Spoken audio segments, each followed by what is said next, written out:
Assalamualaikum warahmatullahi wabarakatuh. Alhamdulillahirabbil alamin. Salatu wassalamu ala asrofil anbiya'i wal mursalin Sayyidina wa maulana Muhammadin wa ala alihi wa sahbihi ajma'in. Amma ba'd. Bapak-bapak, ibu-ibu dan saudara-saudara sekalian yang dirahmati Allah, alhamdulillah pada malam hari ini kita bisa dipertemukan kembali oleh Allah Subhanahu wa taala dalam keadaan sehat, dalam keadaan yang masih semangat walaupun suasananya lagi krisis ekonomi yang tidak diakui oleh pemerintah, karena pemerintah kewajibannya harus menenangkan situasi.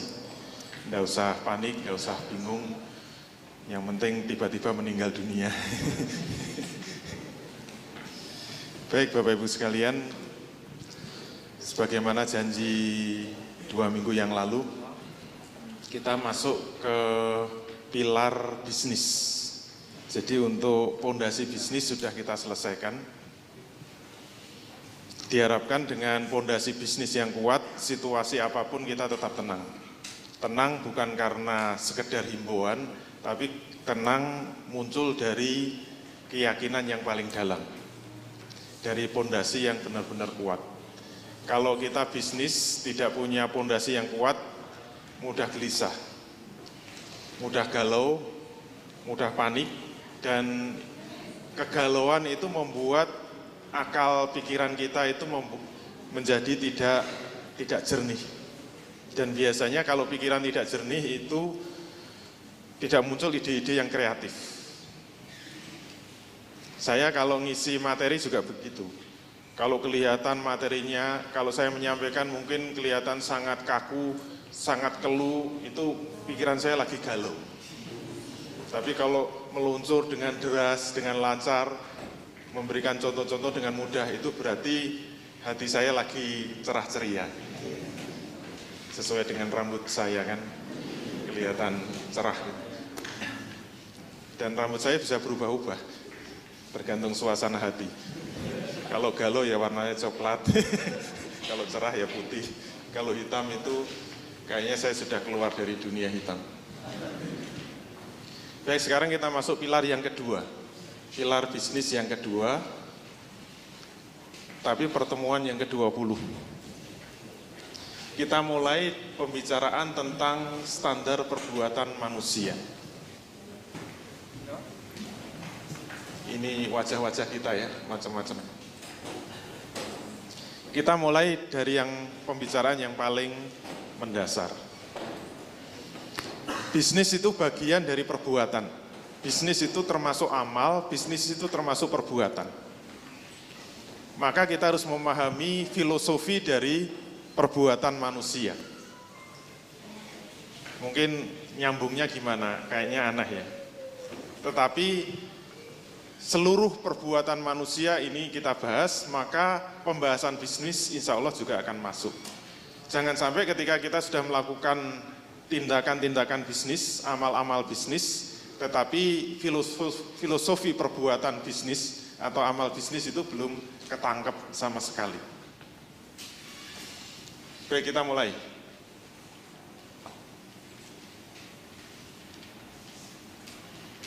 Melihat filosofi perbuatan manusia, standar perbuatan. Saya hanya ingin mengatakan, walaupun kita disebut manusia, kita sama-sama manusia. Ini semua manusia ya. Yang bukan manusia tunjuk jari, enggak ada, berarti manusia semua. Ada yang manusia jadi-jadian, sudah kita bahas. Sama-sama manusia, sama-sama berbuat, tapi tidak semua manusia menyadari perbuatannya. Padahal kalau kita mau cermati, sebenarnya semua perbuatan manusia itu pasti ada standarnya. Disadari atau tidak, setuju atau tidak, faham atau tidak faham, setiap perbuatan manusia itu ada standarnya.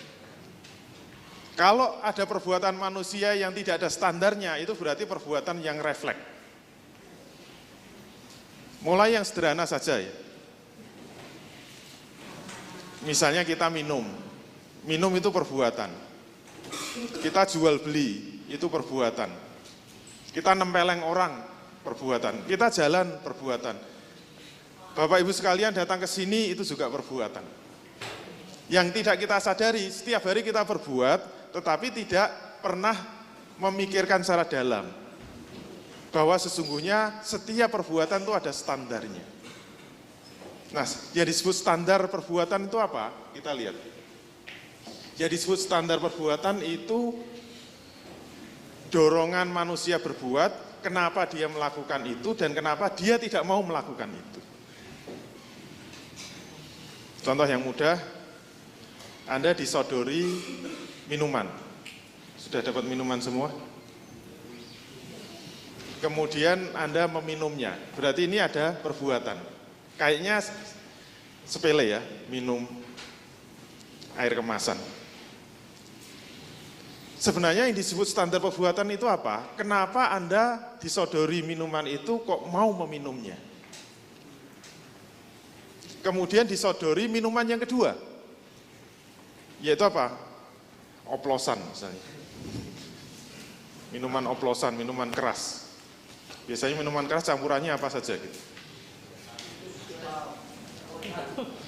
Oh, yang bisa nyebut ketoke agak pengalaman. Kalau saya nggak tahu oplosan campurannya apa. Ada baygonnya.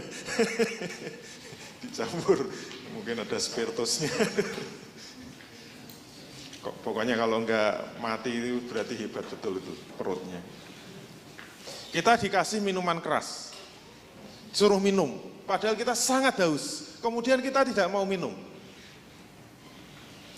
Pertanyaan besarnya, kenapa disodori air putih mau minum, disodori air minuman keras tidak mau minum? Yang disebut standar perbuatan itu adalah kenapa Anda mau minum atau kenapa Anda tidak mau minum. Itu yang disebut standar perbuatan. Hanya saja standar perbuatan nanti kita lihat ternyata manusia itu memiliki banyak sekali standar perbuatan. Termasuk mungkin yang datang ke sini diberi undangan. Mau nggak ikut IBC, Islamic Business Coaching, di JPN, Kamis malam. Mau ikut? Mau. Kemudian berangkat datang ke sini. Tapi ada temannya yang disodori, mau nggak ikut JPN? Nggak mau. Kayaknya itu sepele kan? Mau datang. Yang satu tidak mau datang. Nah, yang kita bahas malam hari ini, kenapa orang itu mau melakukan perbuatan itu, dan mengapa manusia tidak mau melakukan perbuatan itu. Apa yang mendorong dan apa yang mencegah. Itu yang disebut standar perbuatan. Oke? Sekarang pertanyaannya, kira-kira apa yang mendorong manusia melakukan perbuatan dan kira-kira apa yang membuat manusia tidak mau melakukan perbuatan? Ada yang berpendapat manusia mau melakukan perbuatan itu karena dorongan suka kepada kebebasan. Dan kenapa manusia tidak mau melakukan perbuatan? Karena tidak suka dengan aturan, tidak suka terikat dengan aturan. Contoh yang gampang misalnya anak kos. Ada yang masih kos? Kayaknya tampang-tampang kos-kosan semua. Maksudnya juragan kos. Enak ya juragan kos. Gak usah kerja, tinggal manen aja gitu. Dulu bude saya itu juga suaminya sudah meninggal, sudah menjadi janda, enggak kerja. Tapi kaya raya gitu. Saya tanya, karena itu bude dari istri saya. Bude kok enak tiap hari di rumah tapi duitnya banyak. Oh, saya punya sawah. Sawahnya mana? Itu di belakang kos-kosan. Ternyata dia nyebut kos-kosan itu sawah. Tiap bulan tinggal panen. Tinggal mengalihkan itu berapa kamar itu. Kalau nggak bayar gimana? Ya sudah, kuncinya diambil. Enak ya, juragan kos. Sekarang pertanyaannya, kalau kita kos, Anda senang diberi kebebasan oleh ibu kosnya atau senang diikat dengan aturan? Diikat dengan aturan misalnya jam 9 harus sudah tidur. Wah, tinggal sebentar lagi. Pokoknya lewat jam 9 nggak boleh melek. Kemudian bangun harus jam 4 pagi. Pokoknya sampai jam 4 pagi nggak bangun, guyur air gitu. Itu aturan pertama. Aturan kedua, kalau mau kos di sini tidak boleh nyetel lagu sembarangan. Harus lagu-lagu wajib. Bangun pagi Indonesia Raya. Nanti jam 7 Garuda Pancasila. Jam 9 Maju Tak Gentar. Membela yang bayar. Terus gambar-gambar nggak boleh masang sembarangan. Harus gambar presiden dan wakilnya. Gitu. Tengahnya Garuda Pancasila. Nggak boleh yang lain. Dan setiap masuk harus hormat dulu. Masuk kamarnya. Senang nggak kalau kita di kos-kosan diatur-atur seperti itu? Ataukah kita senang bebas? Kita mau tidur jam berapa ya silahkan, kita mau bangun jam berapa silahkan, kita mau nyetel lagu apa saja silahkan, mau dangdutan silahkan, mau ngerok silahkan, mau pop silahkan, mau keroncong silahkan, mau keroncongan juga silahkan, mau masang gambar apa saja ya silahkan, mau pakai baju, mau telanjang ya silahkan, mau fotonya sendiri, atau foto temennya, atau foto tikus-tikus mau dipasang ya nggak apa-apa, terserah. Kira-kira milih mana? Suka yang bebas atau suka diatur-atur? Milih mana? Kalau suka teratur, mulai 2 minggu yang akan datang, seluruh peserta IBC tidak boleh pakai baju sembarangan, harus pakai seragam, atas putih bawah hitam. Setuju? Atau suka bebas? Umumnya manusia suka kepada kebebasan dan tidak suka dengan aturan. Betul nggak? Pokoknya diatur-atur nggak suka. Mahasiswa diatur-atur nggak suka. Saya ngajar di IAIN, judulnya aja keren ya, Institut Agama Islam Negeri. Keren kan? Pernah saya umumkan, kalau kuliah saya yang putri nggak boleh pakai celana panjang. Apalagi full press body, harus longgar gitu. Wah, besoknya nggak ada yang masuk. Nggak ada yang mau gitu. Maunya apa? Yus, pokoknya bebas gitu. Kecuali kalau hampara, benar-benar nggak boleh. Harus pakai jilbab. Kan? Tahu jilbab ya? Jilbab itu pakaian yang longgar, terusan dari leher sampai nutup kaki. Itu yang disebut jilbab. Yang atasnya apa? Khumur. Bukan jilbab, khumur, jamaknya khimar. Pakaian wanita itu 2, yang atas khumur, menutup sampai dada. Nah, yang dipakai dari leher sampai bawah itu jilbab, longgar, tidak tembus pandang. Itu yang disebut jilbab. Jadi kalau pakai kerudung tapi pakai celana panjang, belum pakai jilbab. Baru pakai khumur. Khimar ya, mufradnya. Jadi kesimpulannya apa? Manusia tidak suka diatur dan manusia suka bebas. Benarkah demikian? Jawabnya apa? Salah, salah. Ternyata bukan itu yang mendorong manusia berbuat dan bukan itu yang membuat manusia tidak mau berbuat. Artinya apa? Ada yang lebih dalam lagi. Kenapa? Ternyata kalau Anda mau jadi anak kos, silahkan Anda di kos-kosan sebebas-bebasnya. Boleh tidur kapan saja, boleh bangun kapan saja, boleh makan apa saja, boleh nyanyi apa saja, boleh masang gambar apa saja. Apakah Anda akan benar-benar suka kepada kebebasan terus? Misalnya saja Anda boleh tidur kapan saja. Mau tidur jam berapa? Mungkin nanti jam 12 tidur.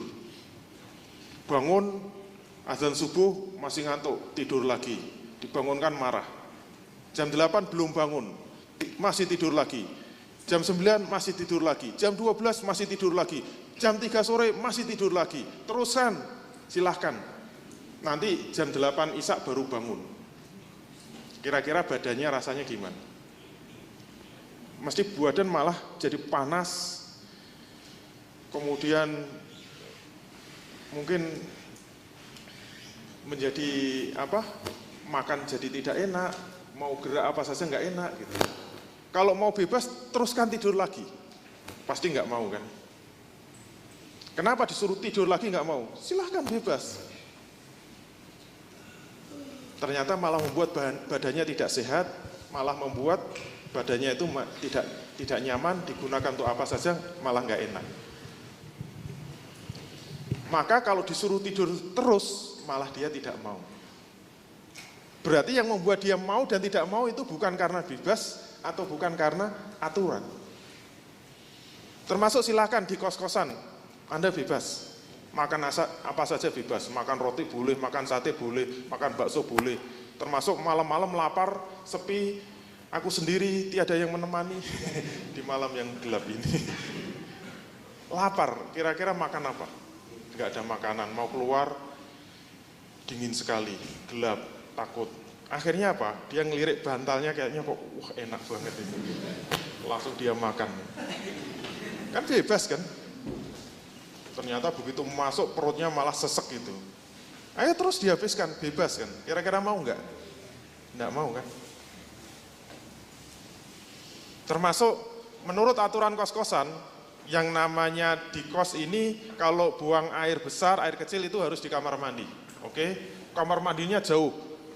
Apalagi kosnya tingkat harus ke bawah. Gelap, dingin. Aturannya begitu. Mau ikut aturan enggak? Enggak, saya bebas. Ya silahkan. Malam-malam perutnya sakit. Mau buang air enggak mau ke bawah. Ya silahkan mojok gitu. Wah, langsung pipis di situ, buang air besar situ. Lega kan? Bebas gitu. Kira-kira bisa tidur enggak? Malah tersiksa kan? Baunya menyiksa gitu. Silahkan bebas. Besoknya pasti tidak mau mengulangi lagi. Silahkan diteruskan, nggak mau. Kenapa? Merasakan dampak buruknya. Kesimpulannya apa? Ternyata yang lebih berpengaruh terhadap perbuatan manusia itu bukan karena suka bebas atau suka terikat. Yang lebih berpengaruh itu apa? Ternyata yang menjadi landasan perbuatan manusia itu pengetahuan atau pemahaman terhadap dampak perbuatan. Artinya apa? Jika manusia tahu dampak dari perbuatan yang dilakukan, saya yakin nggak usah diatur-atur, nggak usah dicegah-cegah, atau nggak usah didorong-dorong, maka dia akan dengan sukarela melakukan. Kalau memang dampaknya dia tahu itu baik atau dampaknya buruk, maka kalau dia tahu itu baik, dia dengan sukarela akan melakukan perbuatan. Kalau dia itu tahu dampaknya buruk, maka dia akan dengan sukarela meninggalkan. Ternyata itu yang lebih mendalam dari perbuatan manusia. Yaitu apa? Pengetahuan atau pemahaman terhadap dampak perbuatan.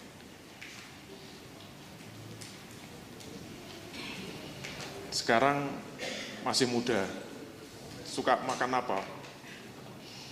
Mungkin suka makan cumi-cumi misalnya, suka makan udang, suka makan daging. Misalnya dinasihati, jangan makan banyak yang mengandung kolesterol.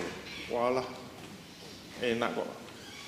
Sudah saya ingatkan, jangan banyak makan yang mengandung kolesterol. Enak. Dicegah nggak mau. Jawabannya apa? Enak. Sehingga apa? Yang mendorong dia itu apa? Karena dia merasa dampaknya itu baik. Maka dicegah kayak apapun dia nggak mau. Dia akan sukarela melakukan itu. Tapi misalnya 10 tahun kemudian, misalnya sudah beyond 40, sudah di atas umur 40 tahun, tiba-tiba mulai gitu, kena stroke misalnya. Stroke yang kelas menengah lah. Tiba-tiba kebetulan teman dosen tempat saya itu ada yang ya umurnya masih 45-an lah. Tiba-tiba stroke, lumpuh separuh. Jadi benar-benar kakinya nggak bisa digerakkan, tangannya nggak bisa digerakkan. lumpuh begitu aja. Kemudian kita semua menjenguk dan kita tanya, kenapa? Jawabnya sama, saya terlalu suka banyak makan yang berkolesterol tinggi. Akhirnya kolesterolnya itu banyak menimbun ke saluran darah, sehingga membuat ada pembuluh darah yang di otak yang tersumbat. Kalau ada satu yang tersumbat saja, itu di otak, itu bahayanya apa? Menimbulkan stroke. Terus apa komentarnya? Kalau tahu itu bahaya, makan makanan tadi itu bahaya, saya akan dengan sukarela meninggalkan makanan. Saya mending makan makanan yang gak enak. Kalau ngerti akibatnya kayak gini, jalan aja susah, menggerakkan kaki aja nggak bisa. Kalau ngerti, artinya apa? Kalau tahu dampaknya akan buruk, maka dengan sukarela meninggalkan. Nggak usah dicegah-cegah, nggak usah dilarang-larang. Iya nggak? Kalau manusia tahu dampaknya akan buruk, pasti dia akan dengan sukarela meninggalkan. Nah, yang jadi masalah apa? Yang jadi masalah ternyata dampak perbuatan manusia itu terbagi menjadi 3 kemungkinan. Kemungkinan pertama, time responnya atau dampaknya itu jangka pendek. Tapi ada yang jangka panjang, tapi ada yang jangka panjang sekali, yaitu di akhirat. Yang jadi masalah itu.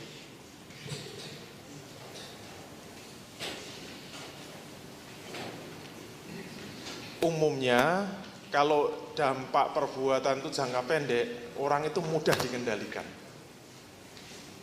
Kalau nggak percaya, ada aliran listrik yang terbuka nggak? Tolong kabelnya ada yang dibuka sedikit lah. Terus nanti silakan yang mau nyoba dipegang itu. Ada strom, cuma 220 kok. 1 menit aja. Pegang, jangan dilepas. Ada yang mau? Nanti tak bayar, per menit 100.000. Mau? Dibayar loh. Tapi jangan dilepas, 1 menit aja. Kenapa nggak mau? Karena time responnya sangat pendek. Kalau orang tahu dampaknya, dampak buruknya itu sangat pendek, dipaksa kayak apapun, diiming-iming kayak apapun, dia nggak akan mau melakukan perbuatan itu. Kenapa? Dampak yang ditimbulkan itu sangat pendek. Beda dengan dampak yang panjang. Dampak panjang itu mungkin butuh 10 tahun, butuh 20 tahun, butuh 100 tahun. Mungkin ikut IBC, diomongi. Para pengusaha sekalian, saya ingatkan, jangan sekali-kali mengambil riba. Jangan sekali-kali cari modal dengan riba. Jangan sekali-kali meminjam uang untuk bisnis, kemudian mengembalikan plus riba. Tapi nggak diomongin cuma gitu, alah nuruti orang itu, padune rantai modal, utang ning bank ditolak terus. Nggak akan diperhatikan. Sudah dinasihati berkali-kali, nggak peduli. Ini dampaknya buruk, iya buruk bagi kamu, tapi tidak bagi saya. Kenapa dia tetap melakukan? Karena dia menganggap itu dampaknya akan baik. Jangka pendek dirasakan baik, dapat utangan 1 miliar, bisnis jalan. Kemarin saya ngisi di Surabaya, mungkin sudah pernah saya ceritakan minggu lalu. Sama dengan kasusnya Ibu, masih datang Ibu, alhamdulillah dari Kulon Progo, yang kemarin sempat saya singgung. Punya bisnis sudah jalan bagus, lancar, tiba-tiba diiming-imingi dengan utang. Kemudian ngambil utang. Gara-gara utang di bank, kemudian jalan mulai. Istilah teman saya yang kemarin mungkin saya singgung, dia mengatakan, yang sudah ngerasakan ya, kalau yang belum ya nggak usah coba-coba. Kalau Anda itu utang dengan skim bunga yang tetap, itu sebenarnya seperti memelihara binatang buas. Dia mengistilahkan kalau Anda utang ke bank itu seperti memelihara macan. Pernah melihara macan? Coba aja. Anda kalau punya macan, apalagi kecil, itu lucu kan, kayak kucing tapi gede gitu. Itu akan lucu, Anda ada main-main tuh mesti menyenangkan. Syaratnya apa? Ngasih makannya harus rutin, ya enggak? Dan makannya enggak kayak kucing, mungkin kasih ikan teri aja sudah suka. Macan harus daging, harus beli daging terus. Pokoknya kalau macan itu Anda pelihara, dan ngasih makan dagingnya itu lancar, itu mesti jadi macan yang sangat manis itu. Diajak main menyenangkan dan bulunya mungkin tumbuh dengan indah. Tapi hati-hati, jangan sekali-kali terlambat ngasih makan. Kalau Anda memelihara macan, kalau sampai terlambat sehari mungkin dia masih kelimpungan. 2 hari, 3 hari nggak Anda kasih makan. Kira-kira yang dimakan siapa? Mungkin nggak makan semuanya, langsung dia gigit kaki Anda. Dan sebenarnya utang itu juga begitu. Ini yang cerita pengusaha asli itu. Dia mengatakan, saya memang merasakan seperti itu. Begitu saya menurunkan utang, itu rasanya stres itu. Kayak dikejar-kejar macan gitu.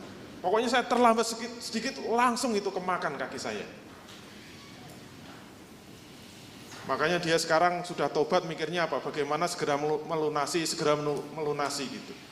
Terus apa ungkapannya? Kalau tahu dampaknya kayak gini, saya dulu ditawari nggak mau utang.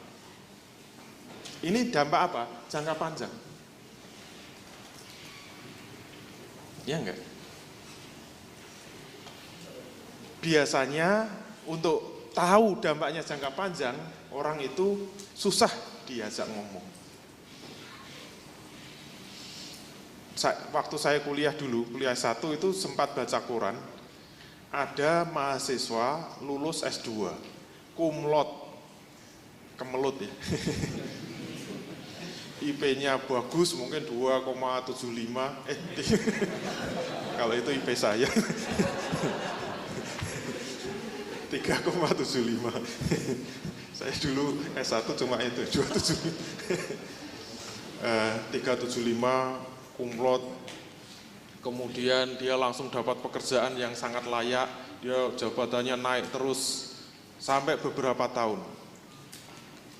Tapi tidak dinyana, tidak diduga, tiba-tiba tesis S2-nya itu ketahuan bahwa dia plagiat, itu mahasiswa UNER, S2 UNER. Ternyata dia plagiat dengan mahasiswa S2 UGM. Dia copy paste, ngambil begitu saja tesis S2-nya UGM. Mungkin ketika mengerjakan dulu, apa yang ada dalam pikirannya? Enak, baik, lancar. Coba nggak usah mikir sama sekali, nggak usah cari data, nggak usah ngolah data, nggak usah capek-capek ngetik, tinggal niru saja, dan itu tesis yang sangat bagus di UGM, dia tiru, akhirnya dia bisa lulus dengan pujian. Lulus dengan pujian itu apa? Kalau ujian ya dipuji-puji. Saya ngerasakan itu, S2 saya kan cum laude itu.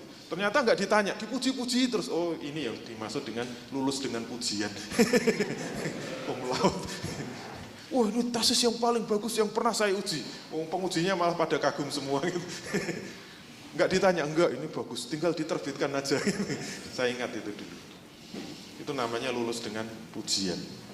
Enak kan, lancar. Enggak merasa prihatin sama sekali, enggak merasa lelah sama sekali, enggak merasa capek sama sekali. Itu S2-nya lancar, lulusnya lancar, dipuji-puji, nilainya sangat tinggi, cum laude. Cari kerja juga mudah, kemudian dapat jabatan mudah. Tiba-tiba setelah beberapa tahun, mungkin setelah 5 tahun, 6 tahun, ketahuan itu dia melakukan plagiat. Langsung UGM itu ngontak UNER langsung memanggil orangnya di sidang, langsung diputuskan ijazahnya diambil. Dinyatakan tidak lulus, ijazahnya dibatalkan. Ternyata tidak berhenti sampai di situ. Ketahuan bahwa ijazahnya itu diambil, dia plagiat, di tempat kerjanya langsung dikeluarkan. yang punya perusahaan kan marah besar itu, malu langsung dipecat begitu saja. Tidak selesai sampai di situ. Ternyata beritanya masuk koran, tersebar di seluruh Indonesia. Akhirnya apa? Keluarganya menanggung malu. Di kampungnya dia itu menjadi bahan olok-olokan tetangganya, sehingga dia nggak kuat lagi tinggal di situ, harus pindah dari rumah situ. Nggak sampai di situ, anak-anaknya juga kena getahnya. Di sekolah diolok oleh temannya, harus pindah dari sekolah. Orang tua kehilangan pekerjaan, kehilangan tempat tinggal, kehilangan sekolah. Dia kemana-mana sudah sangat sulit. Saya yakin begitu dia mengalami itu, apa yang terpikir? Seandainya saya tahu dampaknya buruk seperti itu, saya disuruh seperti apa saja saya nggak mau. Saya mendingan rela mati-matian, harus mengerjakan tesis ini, walaupun begadang siang malam, harus cari data kemana-mana, habis biaya banyak, harus melelahkan badan, saya rela melakukan itu. Kalau tahu plagiat itu dampaknya buruk. Tapi penyesalan ada manfaatnya, sudah terlambat. Kenapa? Dia baru tahu itu menunggu dampak yang panjang.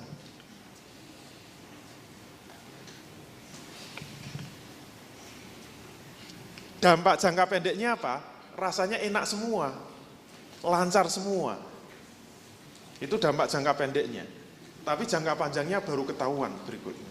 Apalagi jangka panjang sekali.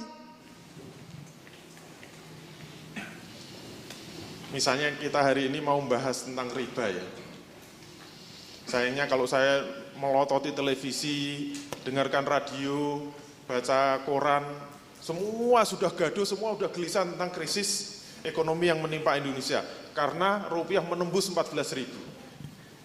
Saya nunggu apakah ada pakar ekonomi Islam yang diwawancarai. Enggak muncul sama sekali. Semua solusi itu konvensional. Padahal kalau kita sudah ngerti ekonomi Islam, apapun yang diomongkan oleh pakar-pakar ekonomi konvensional enggak menyelesaikan masalah. Kenapa? Enggak sampai kepada akar permasalahannya. Sebenarnya kalau mau disederhanakan, diringkes saja itu, semua krisis ini penyebabnya apa? Mudah saja, tidak akan lepas dari satu pelanggaran, yaitu apa? Pelanggaran riba. Bahasa Quran memang sederhana ya. Saya dulu pernah membuat jurnal itu dari Al-Baqarah 275. Bahasa Quran cuma mengatakan allazina ya'kuluna riba la yakumuna illa kama yakumul ladzi yatakhabbathu syaitanu minal mas. Saya memahami ayat ini itu ayat krisis. Allazina ya'kuluna riba, orang-orang yang makan riba la yakumuna, tidak dapat berdiri. Illa kama yakumul ladzi yatakhabbathu syaitanu minal mas. Melainkan seperti berdirinya orang yang kerasukan setan lantaran menderita penyakit jiwa. Layakumuna itu maknanya apa?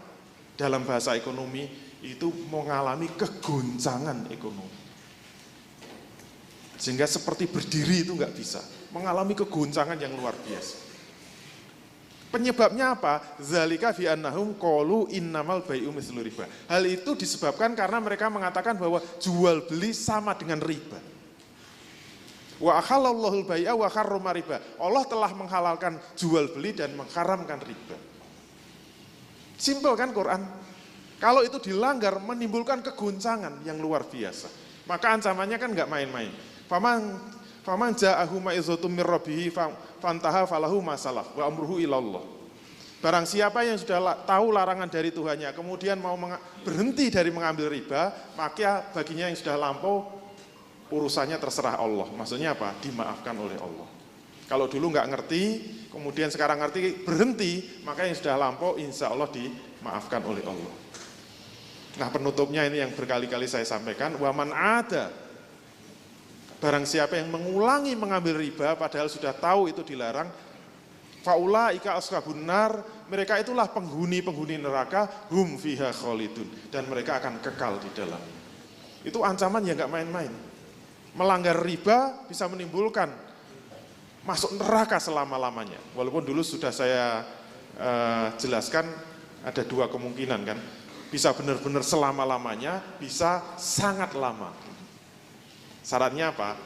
Sikap terhadap riba. Apakah dia menolak, dia mengulang karena menolak hukum riba itu haram, atau dia mengulang-ulang karena kepepet gitu loh. Kalau dia menolak hukum riba itu haram, dia bisa masuk neraka selama-lamanya. Menolak satu hukum yang qat'i bisa jatuh kafir. Tapi kalau ngulang-ulang, sudah ngerti riba haram kok masih ngulang, ya itu ya namanya juga kepepet. Itu insya Allah tidak selama-lamanya. Jadi cuma lama banget itu. Hum fiha khalidun dimaknai mubalagh, sangat lama. Ya mungkin bermiliar-miliar tahun. Itu dampak jangka panjang sekali di akhirat. Kalau di dunia mungkin akan menimbulkan kegoncangan ekonomi. Pokoknya selama riba itu tidak dihapuskan, nanti fluktuasi ekonomi akan berulang terus. Mungkin nanti 2016 selesai. Trennya itu semakin pendek. Dulu krisis itu 20 tahunan.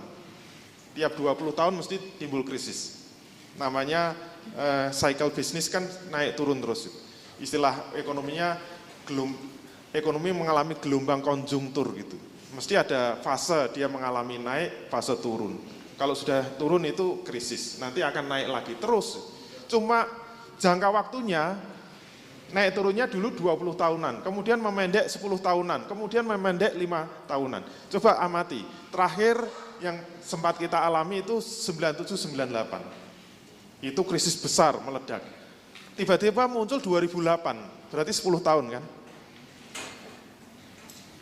Berarti dari 20 tahun menjadi 10 tahun. Tiba-tiba krisis lagi 2013 kemarin. Itu menjadi 5 tahun kan? Tiba-tiba 2015 krisis lagi, tinggal 2 tahun. Makin pendek kan? Kalau selesai nanti akan jatuh lagi. Dan itu akan terus menerus karena sudah dinas oleh Allah bahwa itu akan selalu terjadi kegoncangan ekonomi. Kenapa? Sumbernya tidak pernah dihapuskan. Dan manusia tidak bisa diomongi. Kenapa? Karena dia tidak bisa melihat dampak langsungnya jangka pendek. Ngertinya apa? Pokoknya kalau dia itu nerima utang ya sudah enak gitu. Daripada nggak ada modal masuk, bisnisnya semakin sesek. Rasanya kalau diguyur modal itu seger gitu. Itu jangka pendek sekali itu. Padahal itu mematikan. Tetapi yang tidak pernah disadari apa? Nanti yang paling mengerikan itu jangka panjang sekali. Karena dulu sudah pernah saya singgung minggu kemarin ya. Siksa yang paling ringan itu apa? Ada sahabat yang tanya, siksa yang paling ringan itu seperti apa? Ya Rasul, dia tanya pada Rasul. Ternyata siksa yang paling ringan itu cuma diberi 2 titik api neraka. Dalam riwayat lain diberi 2 sandal neraka. Disuruh menginjak 2 titik neraka, dia akan merasakan panasnya, merambat ke atas sampai mendidih otaknya. Pelekutuk-pelekutuk itu. Itu siksa yang paling ringan. Dia akan teriak-teriak, dia akan meraung-raung, seakan-akan dia orang yang paling menderita seluruh neraka. Padahal yang paling ringan. Terus yang berat kayak apa?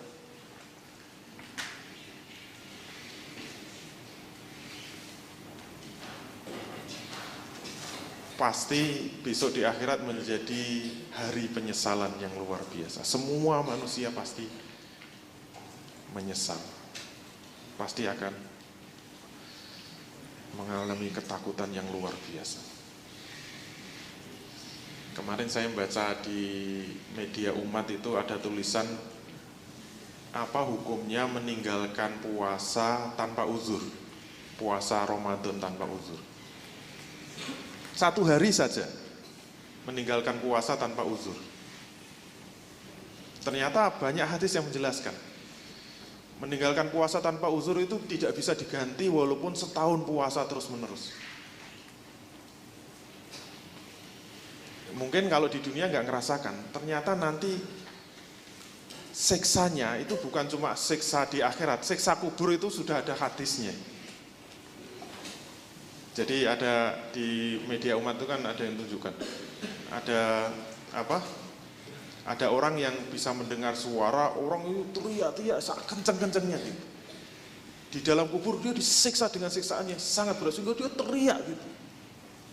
Kemudian ditanya kepada Rasul, kenapa dia disiksa sampai di situ? Karena dia pernah meninggalkan puasa Ramadan sehari saja dia disiksa nggak selesai-selesai. Itu dampak jangka panjang sekali. Apalagi besok di akhirat seperti apa. Dan sayangnya ini yang sekarang di close, nggak banyak tahu. Sehingga semua perdebatan pertimbangannya selalu jangka pendek. Saya ingat waktu pro kontra masalah Miss Universe, bukan Universe ya, Miss World ya, Miss World. Pernah kan mau diadakan di Indonesia. Ada yang pro, ada yang kontra gitu. Yang kontra mesti pertimbangannya apa? Yang kontra pertimbangannya kan ini. Yang pro pertimbangannya ini. Saya cuma nonton di televisi saja. Yang pro pertimbangannya apa? Kalau Miss World bisa diselenggarakan di Indonesia, itu pasti akan menarik wisatawan.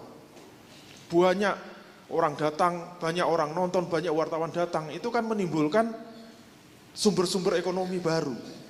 Akan menarik pengusaha-pengusaha baru. Mungkin pengusaha pakaian dalam gitu. Kayak Miss World-nya gitu. Apa yang dipakai Miss World-nya kan bisa ditiru gitu. Dari sini kan semuanya menarik kan. Coba apa ruginya? Semuanya menguntungkan. Sehingga apa? Membuat semua orang akan terdorong melakukan. Kenapa? Pertimbangannya jangka pendek atau jangka panjang. Tapi nggak ada yang berbicara jangka panjang sekali. Waktu itu saya masih rajin nge-tweet kan. Saya nulis cool tweet itu. Kalau Twitter kan pendek-pendek gitu. Yang saya ungkap apa? Hadis-hadis tentang jangka panjang sekali. Tapi nggak ada yang banyak yang respon. Saya memang tidak secara langsung komentari Miss World, tetapi bagaimana siksa besok di neraka orang yang menontonkan auratnya. Bagaimana siksa wanita yang mempertontonkan rambutnya. Bagaimana siksa wanita yang berpakaian ketat kemudian berlenggak-lenggok di depan umum.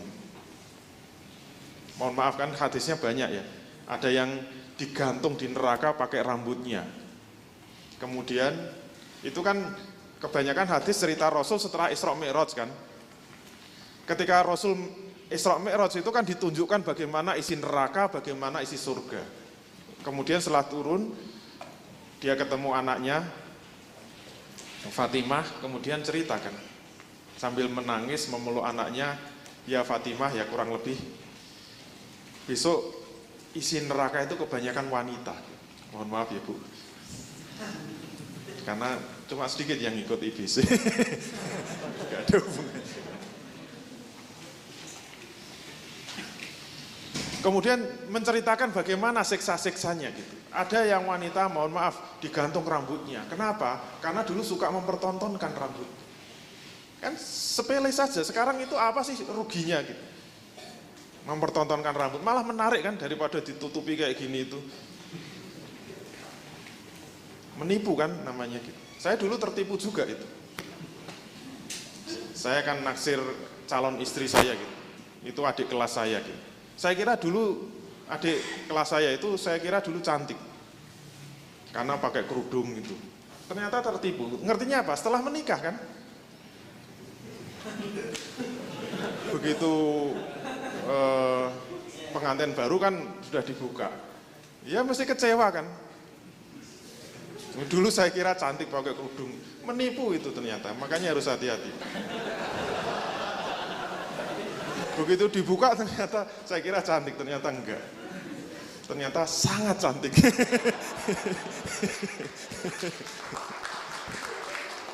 Ya mesti beda kan. Berarti apa? Rambut itu memang sangat cantik, sangat menarik. Kalau ditutupi kan merugikan. Bagi orang yang pertimbangannya jangka pendek hanya merugikan. Tapi taunya jangka panjang sekali. Hanya gara-gara rambut saja dia digantung pakai rambut, dibakar dalam api yang menyala-nyala. Kemudian ada yang mohon maaf teteknya diiris-iris itu. Kenapa? Dia suka meneteki selain suaminya gitu. Kemudian kemaluannya ditusuk dan seterusnya itu. Mereka-mereka yang termasuk yang suka berjalan berlenggak-lenggok, terutama yang di catwalk itu berlenggak-lenggok di hadapan yang bukan mahramnya. Tapi sekarang ini nggak laku kan?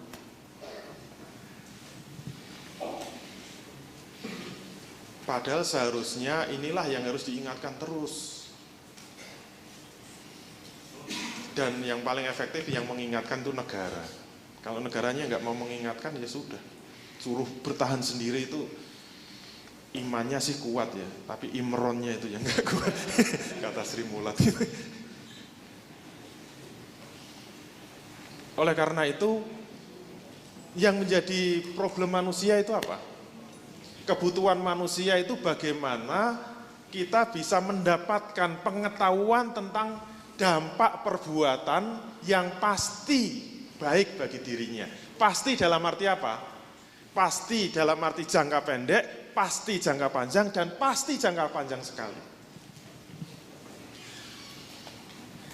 Terutama pelaku bisnis. Saya yakin kalau kita itu mau melangkahkan bisnis, kita mau melangkah dalam bisnis, itu mesti diliputi dengan kegalauan, diliputi dengan kegelisahan. Nanti bisnis saya ini prospek atau tidak, menguntungkan atau tidak, kira-kira akan menjadi berkembang atau tidak, itu mesti bingung. Kenapa? Kita berbicara ekspektasi, berbicara masa depan, itu bingung. Kalau ada pengetahuan yang bisa menunjukkan, kalau Anda bisnis seperti ini, itu dampaknya akan bagus, jangka pendek bagus, jangka panjang bagus, jangka panjang sekali bagus. Ini mesti diburu manusia. Kalau ada pengetahuan yang bisa menunjukkan dampak dari perbuatan ini bagus jangka pendek, bagus jangka panjang, bagus jangka panjang sekali, pasti akan dikejar manusia. Sehingga pertanyaannya, sebenarnya manusia bisa nggak menetapkan standar perbuatan yang bisa memberikan kepastian dampak dari yang dia lakukan. Jangka pendek bagus, jangka panjang bagus, jangka panjang sekali itu bagus. Kalau ada, harusnya itu yang mengikat perbuatan kita, termasuk langkah-langkah bisnis kita. Sudahlah, yang lain mau melangkah kayak apapun, mau bisnis dengan cara apapun, saya nggak peduli. Yang penting saya yakin dengan langkah saya. Biar orang mentertawakan saya, tapi saya yakin dengan seyakin-yakin, ini pasti baik jangka pendek, pasti baik jangka panjang, pasti baik jangka panjang sekali. Tenang kita melangkah. Itu yang dibutuhkan manusia. Jangan sampai kayaknya jangka pendek itu bagus, menarik, hasilnya melimpah, tahu-tahu hancur dalam jangka panjang. Apalagi nanti remuk dalam jangka panjang sekali, disiksa dalam api neraka yang menyalanya. Inilah yang kita butuhkan. Nah, Bapak Ibu sekalian, sebelum kita mencari yang pasti, kita cari yang tidak pasti dulu. Umumnya manusia, ini manusia ya, dia menggunakan standar perbuatan itu memakai apa saja. Survei membuktikan, ini hasil penelitian saya, kalau nggak percaya silakan diteliti sendiri, ada 6 kotak kosong. Itu yang merupakan standar perbuatan yang biasanya digunakan manusia, yang umumnya dipakai manusia. Yang pertama apa? Manusia mengandalkan pengamatan indera. Dengan kekuatan inderanya, dia bisa memastikan ini akan baik jangka pendek, ini akan baik jangka panjang, dan ini akan baik jangka panjang sekali. Nomor 2, ternyata dengan indera saja tidak cukup. Nomor 2, dia mengandalkan naluri atau perasaan. Ternyata tidak hanya itu, dia mengandalkan yang ketiga apa? Predikat perbuatan. Seperti apa nanti kita lihat. Yang keempat, dia mengandalkan pendapat banyak orang. Yang kelima, dia mengandalkan adat istiadat. Yang kelima, mengandalkan undang-undang. Yang keenam. Ini yang biasa dipakai manusia. Kita lihat satu-satu. Yang disebut pengamatan indera itu apa? Wah, dia sudah pakai alat yang modern. Jangan dilihat sukunya, tapi alat yang digunakan. Pengamatan indera. Manusia dengan kemampuan inderanya itu bisa memahami fakta yang dihadapinya. Misalnya apa? Manusia bisa membedakan antara apel dengan batu. Di luar banyak batu, kenapa nggak habis-habis juga? Nggak ada yang makan. Tapi coba kalau di depan banyak apel, cepat habis kan? Kenapa manusia suka apel dan kenapa manusia tidak suka batu? Apa yang diandalkan? Indera manusia. Dengan inderanya manusia tahu makan apel menyehatkan, dengan inderanya manusia juga tahu makan batu itu meremukkan. Merusak tubuh. Berarti manusia memiliki kemampuan indera untuk bisa membedakan baik dan buruk. Pengetahuan inilah yang menjadi landasan bagi manusia untuk melakukan atau tidak melakukan. Mulai anak tumbuh itu sebenarnya kemampuan yang diasah pertama kali itu kemampuan inderanya. Kalau enggak, mesti dia ngawur. Anak kecil kalau lihat api mesti pengennya pegang. Dicegah nangis. Kalau nangis biarin aja. Biarin aja pegang. Kalau tahu panas disodorin lari dia. Kenapa? Dia sudah punya pengamatan indera. Apalagi kemudian manusia dibantu dengan teknologi, ilmu pengetahuan dan teknologi. Kekuatan inderanya menjadi semakin maju.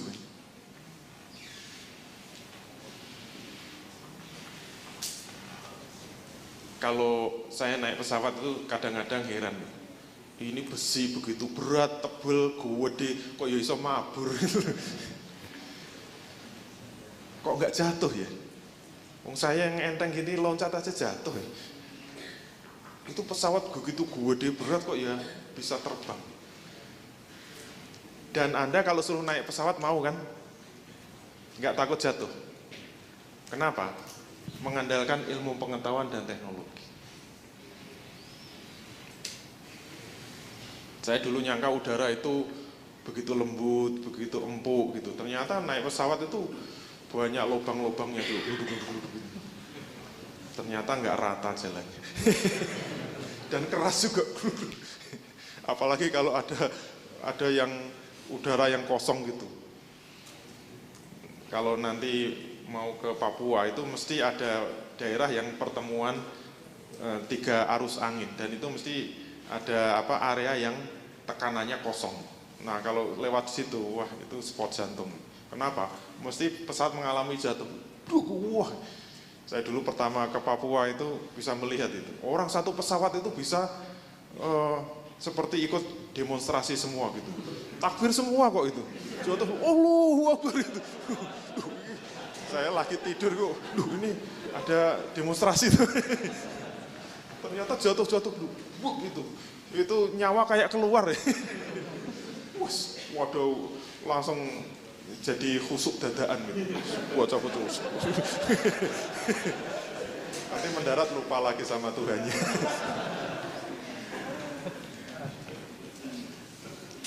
Kenapa dibantu pengetahuan dan teknologi? Nah, pertanyaannya apakah dengan memahami fakta saja ini cukup? Ternyata tidak, belum cukup. Harus ditambah yang kedua. Nah, yang kedua apa? Yang kedua ternyata manusia mengandalkan perasaan atau nalurinya. Jadi banyak perbuatan manusia yang faktanya tidak bisa diindera. Kalau apel kan bisa dijilat gitu, bisa dilus-lus, itu kekuatan indera. Tapi kayak jujur. Jujur itu baik apa buruk sih? Saya jujur, baik apa buruk? Dijilat dulu. Wah, Anda jujur. Kenapa? Rasanya manis. Kan nggak bisa gitu. Tapi dengan perasaan orang itu bisa mengatakan, jujur itu baik, santun baik, keras jelek, lembut baik, memuji itu baik, mencela itu jelek, bohong itu jelek. Kenapa? Bukan mengandalkan indera, tapi mengandalkan perasaan atau naluri. Nah, ini contoh-contohnya ini.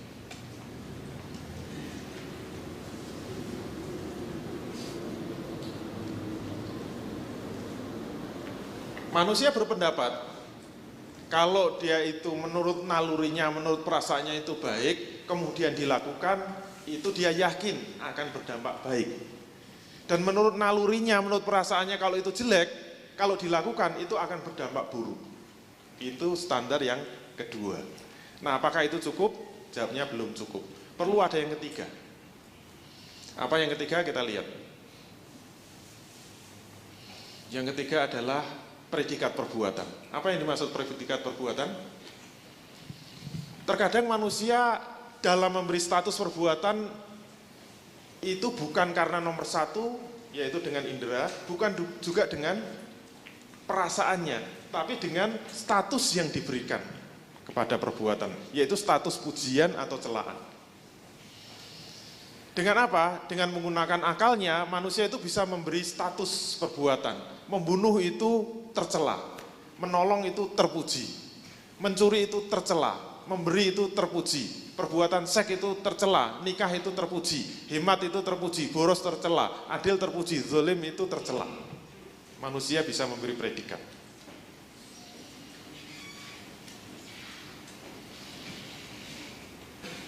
Nanti kita bahas. Benarkah membunuh itu tercela? Jawabnya apa? Membunuh itu sebenarnya menghabisi nyawa seseorang kan. Apakah menusuk dengan pisau atau membakar atau menggantung, itu namanya membunuh kan. Itu sebenarnya terpuji apa tercela? Status terpuji atau tercela itu sebenarnya datangnya dari manusia, dari luar perbuatan itu. Bukan muncul dari perbuatan itu. Kan nggak ada yang namanya orang nusuk itu keluar suara, tercela kan nggak ada gitu. Jujur, terpuji kan nggak ada. Yang membuat itu jadi terpuji atau tercela itu kan pendapat manusia kan, akal manusia memberi predikat.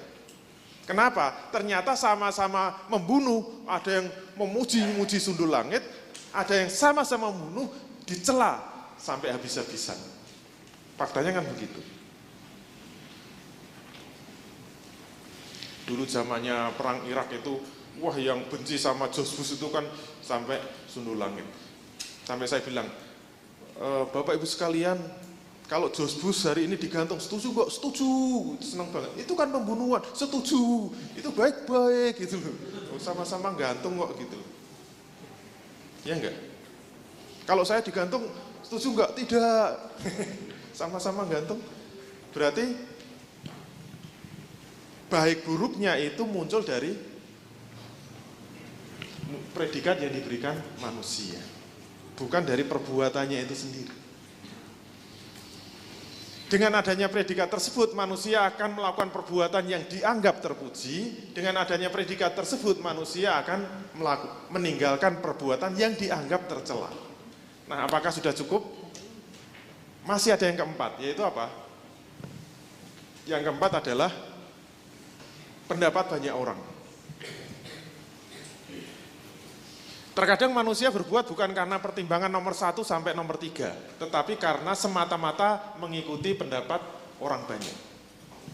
Istilahnya apa? Tren. Misalnya model pakaian, model rambut, gaya bicara, gaya berjalan, dan sebagainya. Kalau sekarang rambutnya tren apa gitu? Misalnya sisirannya ke atas. Padahal ya kalau menurut saya itu bagusnya apa sih gitu? Nyisir kok malah dipertemukan dari samping ke atas. Kenapa tetap melakukan itu? Padahal ya kayak pocongan gitu.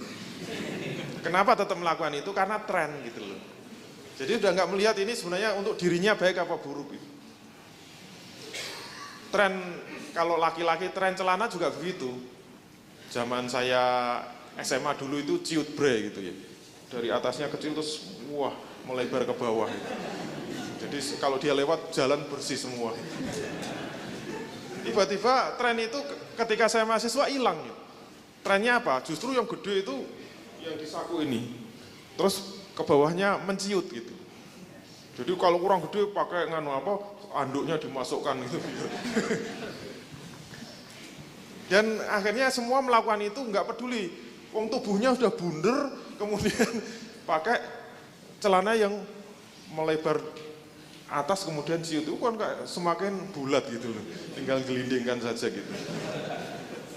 Tapi kenapa tetap melakukan? Karena dianggap itu yang tren gitu loh. Dulu pas film Gus itu baru ngetop itu, tren rambut perempuan itu kayak Demi Moore semua kan gitu. Jadi cocok nggak cocok pokoknya rambutnya gitu semua gitu. Zamannya Lady Di dulu juga begitu, semua rambutnya kayak gitu. Kenapa? Dianggap tren. Maka manusia berpendapat jika mengikuti tren itu baik, kalau dia itu tidak mengikuti tren maka dianggap buruk. Apakah cukup pendapat banyak orang ini? Ternyata belum cukup. Masih ada yang kelima. Yang kelima itu apa? Adat istiadat. Mungkin kalau sekarang sudah berkurang. Tapi kalau seangkatan orang tua saya itu masih kuat betul. Saya dulu masih ingat tetangga saya ada yang pindahan dari Rembang kota saya ke Pekalongan. Itu seluruh tetangganya itu mengiringi kepergiannya gitu. Ternyata setiap mobil itu disuruh bawa ayam, masih hidup itu ayam diikat gitu. Terus dipeseni apa? Nanti kalau lewat jembatan suruh ngelempar satu-satu gitu. Kenapa? Saya tanya, kenapa harus dilempar gitu? Pokoknya dijalani saja gitu. Kenapa? Biar selamat. Kalau nggak gitu, wah nanti bisa timbul celaka, timbul mara bahaya. Gitu. Kenapa tetap melakukan itu? Karena menganggap itu baik. Dan kenapa takut melanggar? Menimbulkan celaka. Dasarnya apa? Adat istiadat. Yang repot lagi dulu waktu anak saya yang pertama lahir itu ari-arinya kan biasa kan orang Jawa harus ditanam. Itu menurut tetangga saya nggak boleh langsung ditanam. Terus gimana? Itu harus digendong oleh bapaknya, kemudian pakai selendang, terus bapaknya suruh pakai apa? Payung, keliling rumah 3 kali dulu, baru ditanam gitu. Saya masih waras Pak. Kok nggak tambah kacamata hitam sekalian? Kenapa harus gitu? Ya biar selamat. Kalau nggak gitu, tidak selamat. Yang bahaya kan kalau sudah perjodohan itu yang dulu saya ceritakan itu. Wah itu udah ngeri. Kalau Jawa itu mesti hitungan weton gitu. Rumusnya apa? Jangan sampai gewing gitu. Wage ketemu paing. Di situ saya ingat betul karena tetangga saya ngalami itu yang lulusan Akademi Angkatan Laut itu. Perwira Angkatan Laut, Gagah Perkasa gitu, ngelamar anak orang ditolak gara-gara gewing itu. Dia wage ketemu calon istrinya paing. Menurut orang Jawa itu bahaya. Kalau wetonnya wage ketemu paing kemungkinannya 4. Yang pertama nggak punya anak. Kalau punya anak kemungkinan kedua apa? Salah satu meninggal dunia. Kalau punya anak dan tidak meninggal dunia kemungkinan ketiga akan kere gitu, melarat. Kalau nggak kere melarat kemungkinan 4 cerai, dia akan cerai. Oh medeni kabeh kan. Akhirnya karena sudah sama-sama senangnya nggak boleh gitu loh. Sayangnya adat nggak mengatakan kalau sampai GW nggak boleh itu ada kemungkinan pertama apa? Jadi gendeng gitu nggak ada. Padahal bener begitu nggak boleh langsung gila itu yang perwiranya itu. Jadi gila akhirnya dikeluarkan dari Angkatan Laut. Kasihan kan? Gara-gara apa? Mengikuti adat. Nah, gilanya komandan kan mengerikan gitu. Saya pernah lewat dibentak itu. Barisnya yang bagus. Coba lewat bentar. Perwira gendeng yang bahaya. Misalnya menentukan hari pernikahan. Dulu tetangga saya juga hampir saja nggak jadi itu. Hanya gara-gara apa? Pihak keluarga perempuan sama pihak keluarga laki-laki itu beda pendapat. Yang satu itu ketemunya hari Jumat, yang satu ketemunya hari Rabu. Pokoknya nikah harus hari Rabu, yang satu nikah harus hari Jumat. Dukune beda. Sing mandi, sing ndi saya nggak ngerti. Itu hampir, ya untungnya minta tolong saya. Hari pernikahan yang baik itu apa? Yang sama-sama senggangnya, sama-sama luangnya, sama-sama bisanya. Bisanya apa? Hari apa? Hari Ahad. Ini hari Ahad. Ya itulah yang baik. Akhirnya hari Ahad. Menang dukun.